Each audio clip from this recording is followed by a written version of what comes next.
Welcome to the 2014 Candidates Forum. I'm Jean McFarland, the program moderator. This segment features the candidates running for state representative in the 90th Assembly District. The format will be as follows. The first part of the program will consist of questions asked of the candidates by members of the local media, including the New Haven Register and the Record Journal, as well as students from Mark T. Sheehan High School. The second part will allow each candidate to make a closing statement. During the question and answer portion of the program, each candidate will have 2 minutes to respond. The opposing candidate will be allowed 1 minute for a rebuttal. To conclude the program, each candidate will have 3 minutes to make closing remarks.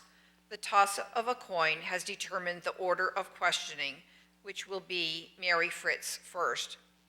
Before beginning the questioning, I'd like to introduce the candidates running for state representative in the 90th Assembly District. They are Richard Abate and Mary Fritz, Democrat. The first question is from Luther Turmel of the New Haven Register to Mary Fritz. Good evening, Mary. As a former educator, what changes do you think need to be made in the state's education system in order to make it better and more effective? Well, as you know, I did teach school for a while, and I served on the Education Committee for 22 years in Hartford. I saw the good things and I saw the bad things, but I also recognized the fact that it used to be what was going on in our schools that became the subject matter of the Education Committee. But then all of a sudden, the Education Committee became the mouthpiece for the Department of Education. And that's when I decided to get out the Education Committee, because we were now operating from the top down, not from the field up. I think we need to return to that. We need the input from the people who are out in the field. I often recommended that members of the Education Committee spend a day a month in a school to see what was really going on, or at least in a classroom. Do we need to go back to some of our former educational values? I absolutely believe so. Do I support Common Core? No.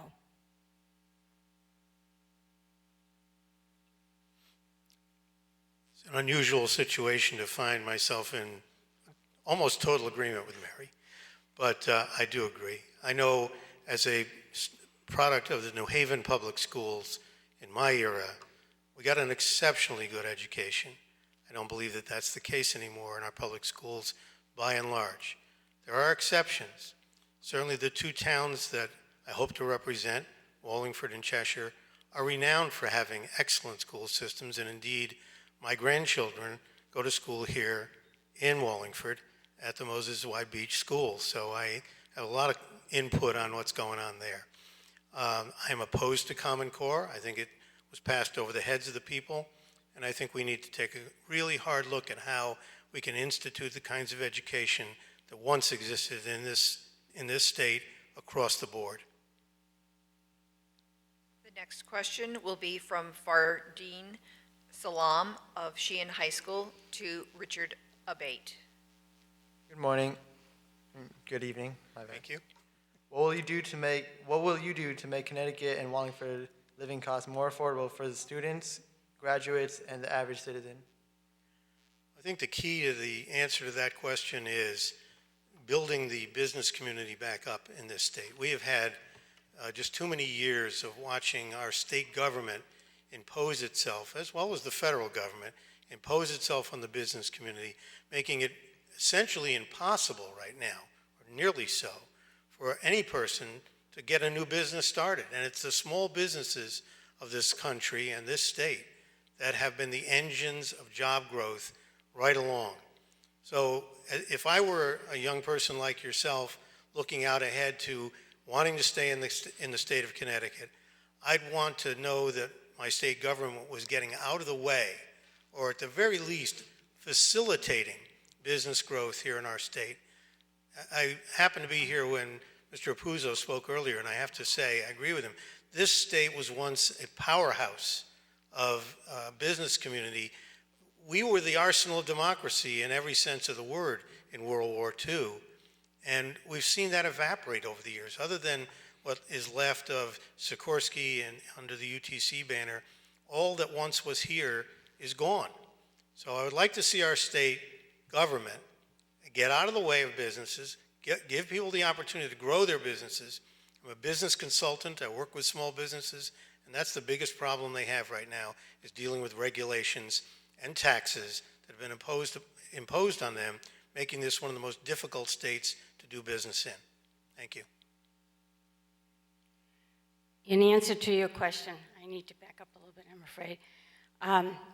The people in Wallingford are well aware that 2 years ago, Covanta sold property to BYK, which is on South Cherry Street here in Wallingford. This is an international corporation. They had one problem, and the problem is they were using a form of a petroleum distillate in their product. They came to me, and they were building a humongous building down there, and asked me if I could work on getting rid of the tax on the form of petroleum distillate that they used. And I did. And that helped that corporation to employ more people here in Wallingford, and has made it truly a very vibrant business for the town of Wallingford. The next question is from Catherine Oswald of Sheehan High School to Mary Mashinsky. To Mary Fritz. I know that it was mentioned earlier that you think it would be a good idea to maybe change the way the schools are run in terms of education in general. What would you do to get the state of Connecticut to more adequately fund schools here in Wallingford?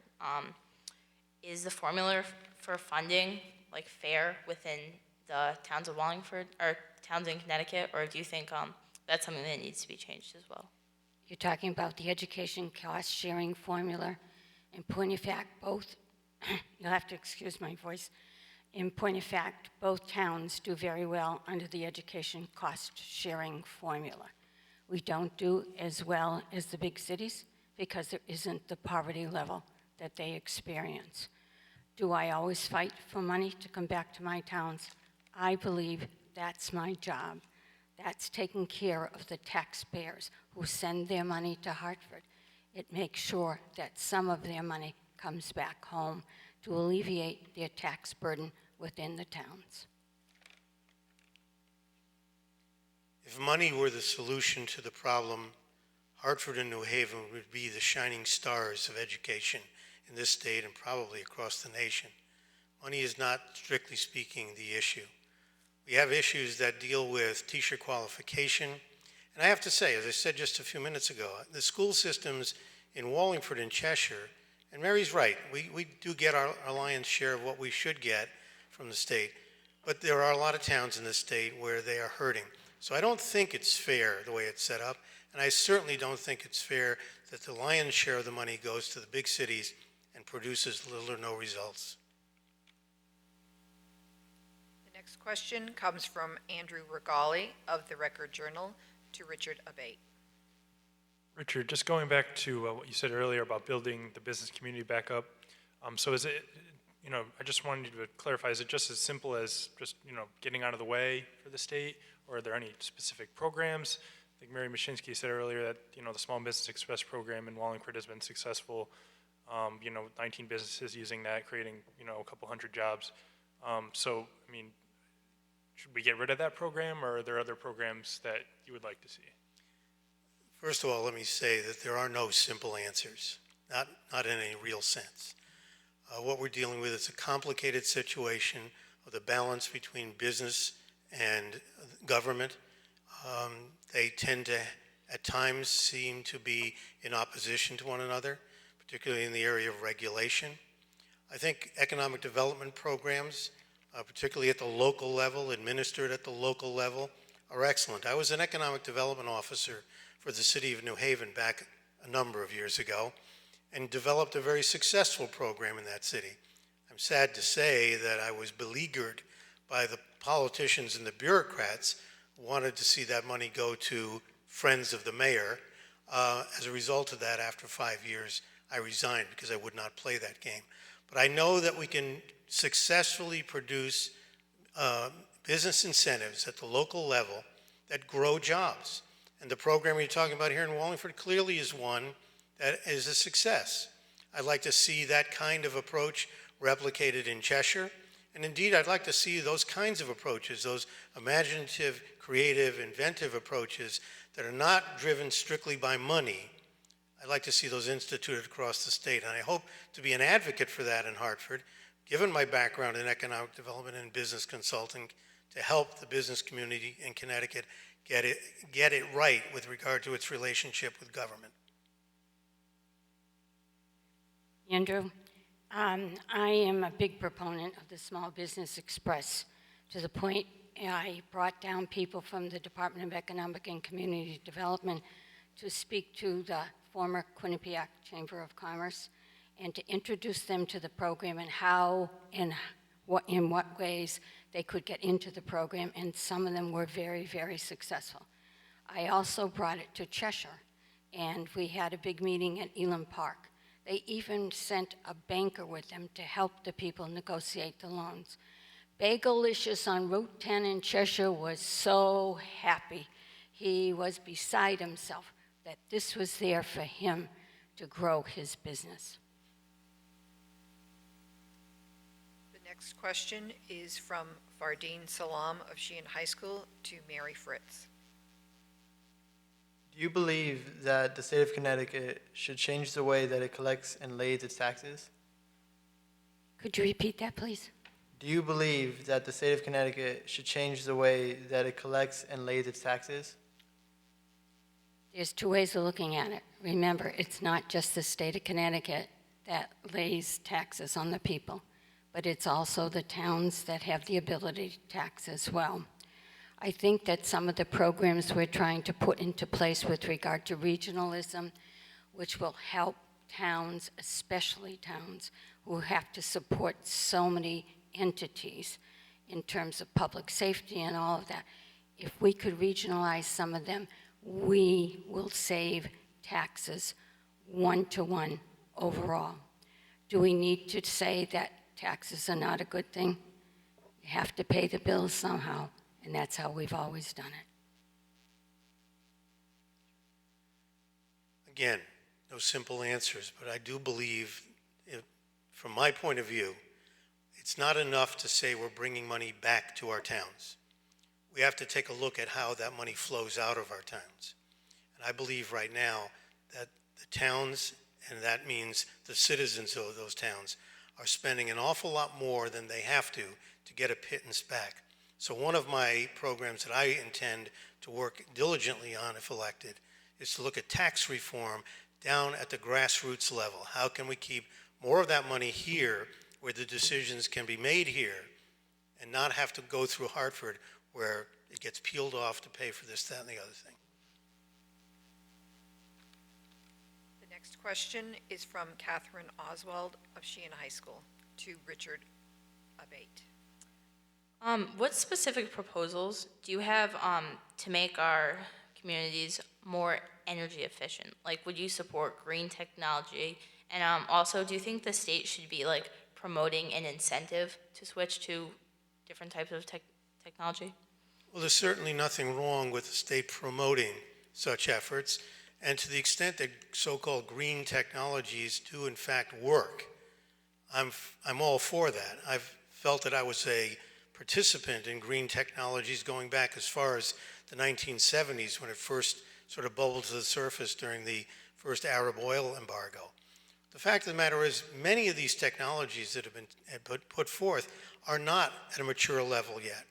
And I don't think that government should be playing the role of deciding who should get the money and who doesn't get the money. We've seen the failure of that at the federal level. So any program that would come about, I believe it needs to be grassroots oriented at the local level. Cheshire has a program that it's been running looking at solar energy and working to support that. And I'd like to see those types of approaches that are dealing with the people themselves at the local level, rather than imposing things from above, very rarely does that work. What might work in Hartford wouldn't necessarily work in Wallingford.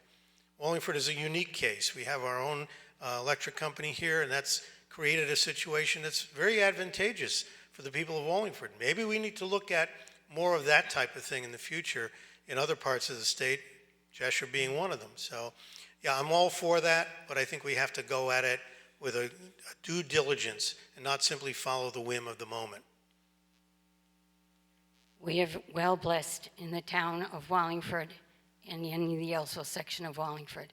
Yes, we have our own electric company, and we have the lowest electric rates all over the place. In fact, several years ago, I had George Adair come up and speak to the Energy Committee so he could let the people know in Hartford how advantageous it was to have our own electric company. And if, in fact, it would not be a good idea to expand that same process to other communities so they would have that same privilege. The next question is from Andrew Regali of the Record Journal to Mary Fritz. Mary, this is more Cheshire specific, but I think the town of Cheshire has been struggling in recent years to get what they claim is a fair reimbursement for the prison property. I think they filed a claim with the state, just to get a fair share reimbursement through the pilot program. I didn't know if there was any policies or any actions that you're taking or hope to take at the legislative level to, get what the town feels is, what it should be reimbursed for that property. I have been in the forefront of that fight for almost, I think it's going on 7 years. At the same time, Michael Milone came up and testified last year before the Judiciary Committee, stating his reasons why they needed to file a claim. The claim will go to the Claims Commissioner and will have to come back to the Judiciary Committee. The bill passed out of the Judiciary Committee overwhelmingly. There was not one negative vote. It passed the House and Senate the same way. It will come back to us, and the Claims Commissioner will either deny or accept. If he denies, I do believe that the strength is there in the General Assembly to override that denial. That's my plan for the next session. I'd have to concur with that. I think that's certainly something, as a Cheshire resident, is something I'm very, very conscious of. I'd like to emphasize that while I'm a Cheshire resident, I live a couple of hundred yards from the town line, so there's that part of me. Yeah, I don't like being characterized as a Cheshire resident. Most of my family lives here in Wallingford, and a great number of my friends. I do business with the businesses here in Wallingford more often than not. So, the prison has been a real issue in Cheshire for years. It's had an impact even in our politics in that it affects the way in which we are allowed to vote for our town council, which just strikes me as something totally outlandish. So the prison is a problem. We're proud to have it, but we really would like to see fair distribution of the funds to us. The next question is from Luther Turmel of the New Haven Register to Richard Abate. Richard, it's become something of a Republican mantra to say that state government needs to get out of the way of business. Can you cite some specific examples of ways that state government is currently in the way of business? I think earlier you'd mentioned that it's become nearly impossible to create new businesses in the state of Connecticut. Can you cite examples of ways that people are being prohibited from starting businesses? Luther, it may be a mantra, but a mantra that's true. And so when it's true, it's no longer a mantra, it's the facts. Can I cite specific examples? That's tough. Most of what I know about this is circumstantial and anecdotal from people who I talk to. my private business. I work for the Home Depot, by the way. I'm one of those guys, you know, the associates at the Home Depot. You know, pay them as little as possible and make it as difficult as you can. But I also have had a business for many years doing organizational development work with small businesses. I worked with a couple of companies here in Wallingford over the years. My business has dried up. And when I consult with those people and ask, why is that? They say, we just can't afford to pay for these. We have to just hold our own. There are so many question marks. To cite one example, this is at the federal level, but I think it's kind of the 900-pound gorilla in the room. With Obamacare, they just don't know what to expect next. So they're sitting tight. They don't want to expand. They don't want to take on anything new. And this is what I hear from these people. Some of the folks that I work with at the Home Depot, they talk about they'd like to start their own business. They have experience. They'd like to use that. But in this environment, there is no way that they could afford to take the risk in their personal lives of starting a new business, knowing that at the state level with taxes and regulations and the paperwork, it would be nearly impossible to do it. That's why we have the Business Express program in the Department of Economic and Community Development. It's to cut through the red tape, cut through the regulations. There are people who will come out and work with you one-on-one to help get your business started. This is what they're about. You know, people complain about government always being in the way until they need help. And when they need help, government often is the only avenue available to them. Catherine Oswald will ask the next question of Mary Fritz. Well, some people may say that the government may have to live within its means more, and especially in the state of Connecticut. So if you were to propose to like cut a specific program, could you give me a specific example of which program you would cut, and in turn, like the amount of money you would save by cutting it? It depends, Catherine, if it deals with families, if it deals with children, if it deals with education, or if it deals with health. Until I look at the numbers carefully, I would not want to give a cut. My phone rings daily with people trying to get help, and I have to go to these agencies, and I deal with them myself to make sure that these people are helped. You can't look at things in isolation in a budget. You have to look at it overall. I did not vote for the budget in 2011. It raised the income tax.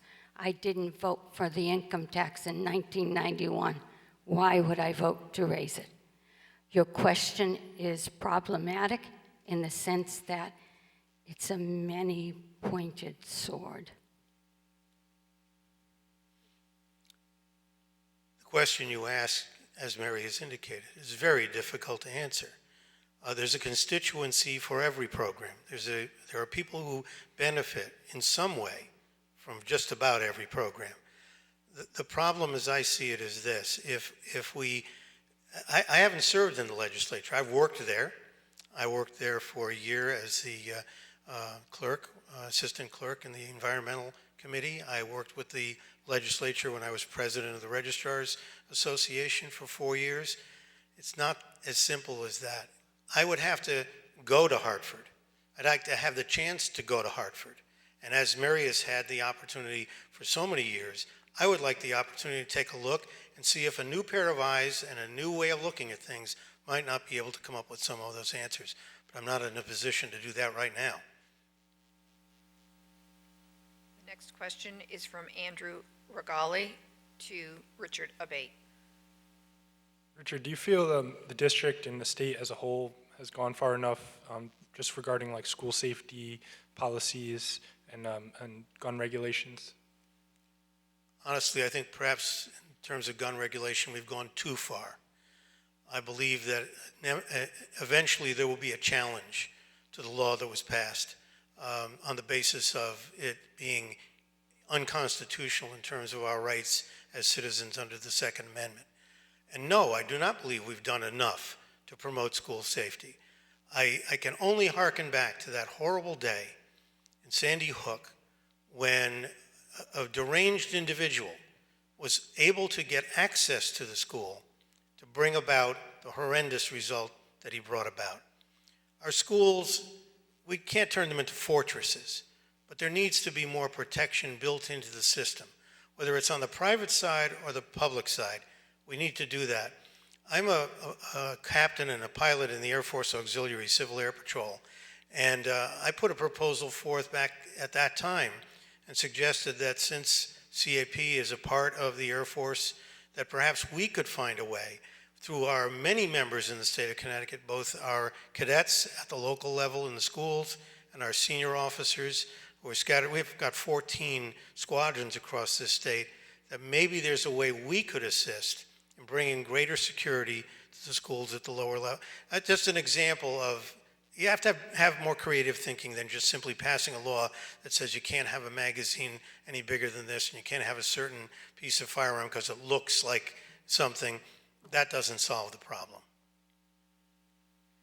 With regard to the gun regulation bill, you should be aware of the fact when I was chairman of public safety in 1993, we passed the first assault weapon bill in the country. There was no email.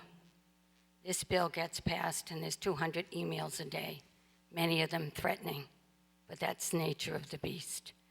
At the end of the day, we created grant programs for schools to apply to get safety. We do know also it was a problem of mental illness, and that's why part of that gun bill addressed the problem of looking at mental illness and how to take care of it better and how to make sure that people who have problems mentally do not get guns. Luther Turmel will ask the next question of Mary Fritz. Mary, during election season, a lot is made by both incumbents and people who want to get elected to office about reaching across the aisle and bipartisanship and that sort of thing. Is there anything that the Malloy administration has proposed that you've just totally vehemently disagreed with? The 2011 tax, Luther, I told you about that already.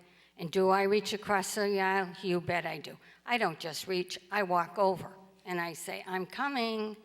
Are you aware that this is going on? How do you feel about it? I deal with an awful lot of legislators through the course of a session. And good for me, because that's how I get things done. They come to me as well. Can you help me? And if I can, I will. That's crossing the aisle. That's bipartisan government. That's what we should all be about. I had the experience as the president of the Registrars of Voters Association, an 800-member organization of elections administrators across the state from every single town. And it was, by its very nature, a bipartisan organization. There's a Republican and a Democratic registrar in every town and city in this state. And I worked very closely with my colleagues.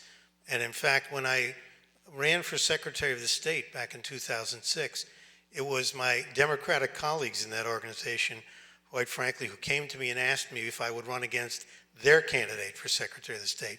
So I have respect from folks on both sides of the aisle. I think it's important that we look at that bipartisan idea. We have to recognize that right now we've got a situation where one party is dominating in Hartford, and that's not bipartisan. The next question comes from Fardeen Salam to Richard Abate. Do you believe that Connecticut has any problems in terms of transportation? And if so, what specific proposals do you have to address these problems? Would you support massive investments in the increase of bus services, rail services, or possibly tolls? Well, certainly I'm going to take tolls off the table right now, because tolls have been proven to be regressive in every single way. To put the tolls back on our highways would be a terrible mistake, because the trucking industry, for one, would just simply drive around us. They don't have to drive through Connecticut to get, in many cases, to where they want to go. As far as increases in bus service and rail service, I'm a rail proponent. I grew up in a railroad family. I'm going to be taking the train right out of the Wallingford station in a couple of weeks to go down to Maryland to visit my daughter for Thanksgiving and coming back on the train to the Wallingford station. So the convenience of having that certainly is important to me. Yeah, we've got problems. We've got traffic jams on Route 68 almost every night going through Yalesville. The traffic is lined up all the way back to Route 5 in many cases, and all the way up the hill, almost all the way up to the school up there. So, yeah, we have issues we've got to deal with. We're not going to solve them all at once. We're not going to solve them simply by throwing money at them. We have to come up with creative solutions to those problems as we have to deal with all of our problems. Interstate 84, going into or out of Waterbury, is a nightmare almost every night, and certainly on the weekends. We have to solve those problems. I don't think a bus line from New Britain to Hartford necessarily is going to solve the traffic jam on 84 going into Hartford, but there's got to be better solutions than the ones we've been coming up with, and I hope to get up to Hartford and work on those on behalf of the people of the entire state. I believe our bridges and many of our roads need to be fixed. I also believe that the solution and the funding will come from the federal level, since most of the major highways that need help are interstate highways. So that's where we need to go. Let's talk about what we can do on Route 68. That just shows how prosperous Wallingford is with all that traffic coming out of the industrial parks, coming from Casimir-Pulaski Highway, going up 68. I think Wallingford has done a wonderful job employing people and building businesses in Wallingford. The next question comes from Andrew Regali to Mary Fritz. Mary, you said earlier that you didn't vote for the tax increase in 2011. How could you yourself work to keep tax increases down in the future? I know both candidates for governor this year said there would be no, or they promised no tax increase, but, if there was a tax increase, would you vote for it, even if it means, voting against, money to Cheshire, Wallingford through, grants or programs? Andrew, I would have to look at that very clearly and very carefully and see what it really meant in terms of my towns and my people. But Andrew, I'll take you back a little bit in history. In 1989, I didn't vote for the budget. Guess what? Next year, I had lost my chairmanship. So I put my money where my mouth was. Would I do it again? Yes. If I don't agree with increases in taxes, I don't vote for them. That's good. It's nice to know that we have a Democrat who's not entirely wedded to tax and spend and borrow and spend. I don't believe that that's actually entirely the case. I do have contacts in Hartford at the legislature, and one of the unique situations that presents itself in terms of the way the legislative bodies work is that, especially when one party is in the dominant position, they don't necessarily have to have all of their people vote on a piece of legislation that they're in favor of. They can give them, in effect, a pass, which looks really good. And I'm not saying this is necessarily the case with Mary, but I certainly know that that type of thing has been done in the past. And if you don't need the vote, and you can let your person go back to the town and say, oh, I voted against that, well, isn't that a nice thing to be able to do? The next question is from Luther Turmel to Richard Abate. Richard, are there any current operations within state government that you could be privatized that could save the state money? Wow, you're asking a guy who hasn't been there, and you want me to come up with that answer for you? Give me a couple of months in office, okay? But no, I do believe there are a number of things that could be privatized, and one of them, which affects virtually every one of us, and it has been done in other states, is the business side of the Department of Motor Vehicles. The fact of the matter is that's the place where almost all of us run headlong into a wall. I spent 2 hours there a few weeks ago trying to deal with just one simple little process, having to deal with my mother and her car. My mom, unfortunately, now is at Masonic-Air here in Wallingford. She's going to probably be there for the remainder of her life. And I had to go up to the Waterbury office to take care of that. And I spent 2 hours there having to deal with one simple little issue. Could we privatize that and make it better? I believe we could. I know that other states have done it. I couldn't tell you exactly which states. I don't have that up at the top of my mind right now. But there are other functions the state has.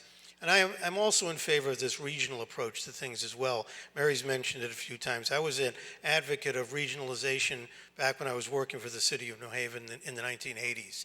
And I think it's an important thing for us to look at. We don't always have to do things the same way.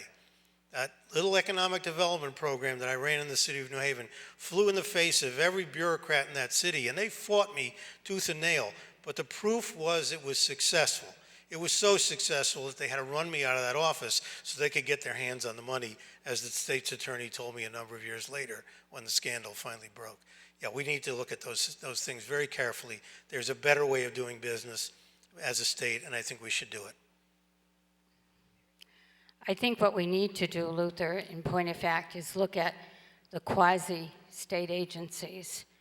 I don't believe that they're above board, but I sometimes question whether they are performing the function they are supposed to be doing.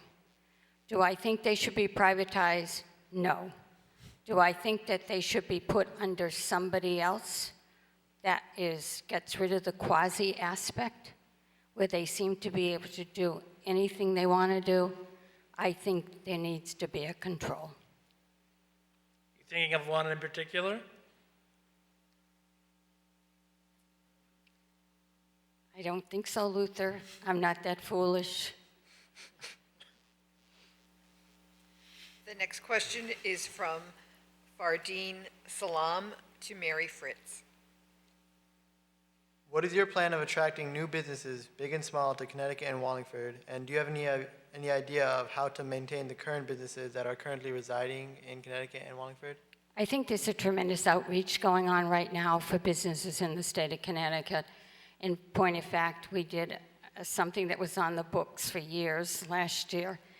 We got rid of when you had to pay a fee to tell a state you were going out of business. Now, if you can't keep your business going because you don't have money, how are you going to pay a fee to get out of business? So I think we're moving in the right direction. I think the outreach from the Department of Economic and Community Development, who send their people out to help all startup businesses or get them through the red tape, that's significant, because the red tape sometimes can strangle you before you got your first foot in the door. It seems to me, and I don't know if this is the right word, disingenuous to have a state agency trying to cut through the red tape of the state agencies. But I appreciate the fact that at least something is being done about that. But the very fact that that red tape exists highlights the fact, as I said before, that trying to do business in this state is very difficult. I hear that from people almost every day. I get business people come into the store, and I get in conversations with them, even though that's really not technically my job. But they tell me things, and I hear that. The state is in the way. So I say, let's cut back on all the red tape. Let's get the red tape out of the way. Let's take a look at the tax situation that's burdening businesses. It's great that we've eliminated one particular fee, but there's a lot of fees out there that we could eliminate. I don't know all the answers. I need to be elected. I need to have the opportunity to go to Hartford and bring a new voice, a new face, a new brain to Hartford to see if we can make the changes that would help the business community to come and grow with us. Thank you. The final question of the evening is from Catherine Oswald to Richard Abate. Our city has some pension obligations that are in danger of not being able to pay their retirees in the future. So would you propose something to remedy this problem? Well, again, I hate to be playing the same tune, but I am not in Hartford now. I would like to think that with all the years they've had to fix this, it would have been fixed by now. But it hasn't been fixed. And we're facing a huge burden of pension and other obligations that the state government has taken on. We're carrying around a lot of debt on a per capita basis that never should have happened to begin with. It's one thing to do a little borrowing to take care of a project, but when it builds up year after year after year, I'm not sure if it was Einstein who said it, but it sounds like something he might have said. If you keep doing the same things over and over and over again, expecting a new result, that's pretty close to insanity. And that's what we have in Hartford right now. We're doing the same things over and over again, adding more layers, more accretions of red tape, as Mary used the term. We have to do something about that. We have an obligation to our pensioners, and we need to meet those obligations. We have obligations we've taken on to the children of the state for their future, and mortgaging your future, Ms. Oswald, yours, Mr. Salim, your future is on the line, and the state of Connecticut is mortgaging it, and that is not okay with me. I've got grandkids coming up right now, and I'm looking out ahead, and frankly, it scares the daylights out of me. That's why I want to go to Hartford. I don't say I have all the answers, but I'd like to go up there and try to make an effort to bring about a new way of doing things. Working with my colleagues on both sides of the aisle, hopefully, if I'm given the chance, we can do that. Catherine, with regard to the pension funds are stable, and it's the first time in a long time. And at this point in time, there's $519 million in the rainy day fund, when at one point in time, under Jody Rell, it was depleted. It was gone. The rainy day fund is used for extraordinary, shall I say, events, like some of the things that happened on the shoreline with the terrible storms and all of that. The pensions are stable. That's important. They would only be in jeopardy if every employee of the state of Connecticut retired tomorrow. Thank you. That concludes the question and answer portion of the program. Each candidate will now have 3 minutes to make a closing statement. Mr. Abate, would you begin, please? Certainly, thank you. First of all, I want to start off by thanking the Wallingford Community Women's Group for bringing this about, but more importantly, I want to thank you folks out there, the few of you that are here. I'd like to have seen this room filled tonight. I want to thank you for braving the bad weather, coming out and giving us the chance to talk to you about where we're coming from. I want to thank the panel too. You know, Luther and Andrew, we've dealt with each other before, and these bright young people coming up, glad to see you, and the questions were really well put to us. Thank you very much. Let me just say this. I am not going to cast aspersions on Mary. Mary and I have had our differences in the past. We will probably continue to have differences in the future, but the bottom line is this. We need to change things in Hartford. Hartford's been doing the same thing over and over and over again. You know, they tweak it a little bit, they change this, they put a mustache on the face instead of taking the beard off. We can't solve our problems by doing things the way they've always been done. I say, I don't have all the answers, but I like the opportunity. If the people of Cheshire and Wallingford, the 90th district, will give me the opportunity, I'd like to go up there and see if I couldn't at least bring some changes up there, working with people on both sides of the aisle. But most especially, I'd like to see a little more in that bipartisan. Right now, we've got pretty much dominance by one party, and I think it's time we change that.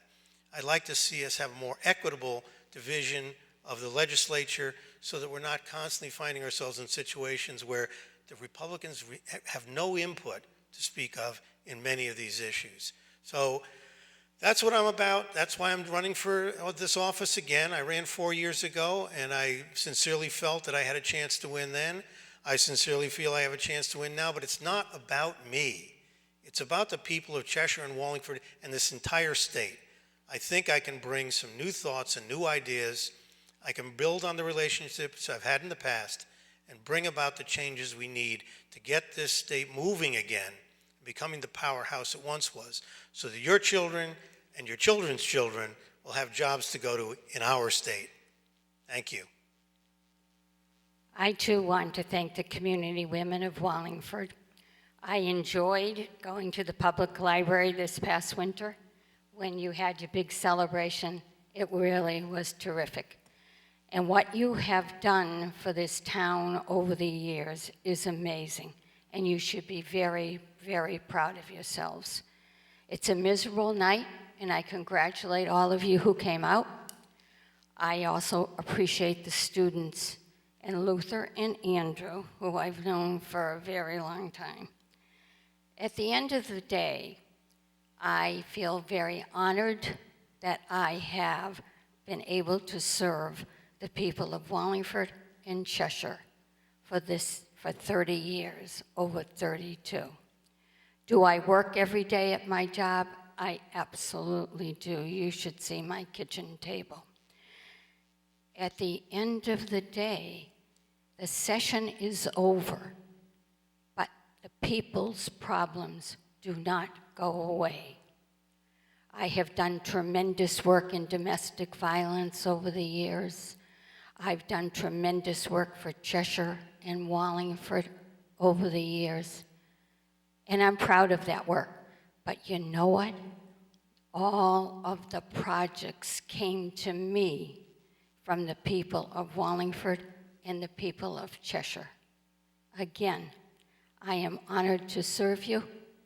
I'm always available. My phone number at home is on every piece of literature that goes out. I'm accessible. I have meetings on Saturday mornings with people when it's some kind of personal problem that cannot be talked about in a public place. I hope you'll remember me on Election Day, and let's keep a good thing going. Thank you. This concludes the 90th Assembly District segment of the 2014 Candidates Forum. On behalf of the Wallingford Community Women, I thank you for watching and remind you to please vote on November 4th.